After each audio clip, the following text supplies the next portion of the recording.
ولو أننا نزلنا إليهم الملائكة وكلمهم الموتى وحشرنا عليهم كل شيء قبلا ما كانوا ليؤمنوا إلا أن يشاء الله। ৮ পারা প্রথম আয়াত কালো দাগ দিয়ে আছে, যারা মসজিদ যান কোরআন শরীফ খুলে দেখবেন।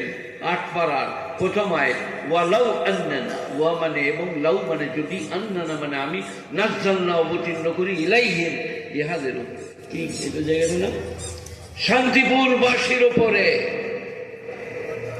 মালাইকা ফেরেশতা, ম্যান টু ম্যান, হাতে ঠেঙ্গা, man to man.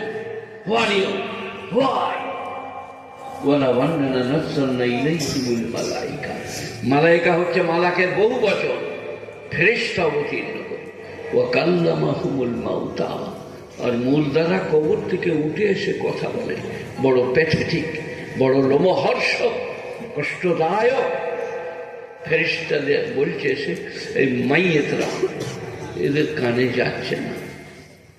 O Kulla shine হাশারনা আলাইহিম কুল্লা শাইন কবুলা, আর মাটির তলা সব জিনিস যদি উল্টিয়ে দিই, মা কানুল ইউমিনু, মা কানুল ইউমিনু, তবু এরা ঈমান আনতে পারবে না। ইল্লা ইয়াশা আল্লাহ, আল্লাহর ইচ্ছা ছাড়া। সবাই বলুন আল্লাহু আকবার, আল্লাহু আকবার, আল্লাহু আকবার। আমি বীরভূম জেলায় নবগ্রাম মাদ্রাসার সামনে ওয়াজ করছি। এই মশা মারতে কামান দাগা আমি ভালোবাসি না। বর্ধমান থেকে শওকতকে ধরে নিয়ে চলে এলো, ৫-৬টা ছেলে, ৯টা বড় বসে পড়ল, ১০,০০০ শ্রোতা। জায়গাটার নাম ইলেম বাজার, বক্তা রাখছে শওকত। আমি বললাম ভাই, আল্লাহর ইচ্ছা ছাড়া কিচ্ছু হয় না। একজনে দাঁড়িয়ে বললে, মোল সাহেব আমি নামাজ পড়বো না কাল থেকে। আল্লাহকে বলবেন পড়াইতে, পড়বো না, পড়বো না। তাকে বললাম আপনি জানান, এখানে মাফলার ছিল। একজনকে বললাম মাফলারটা খুলে দেন। তাকে বললাম হাত দিও না, আল্লাহ আটকাইতে আটকাবে, নাহলে চলে যান।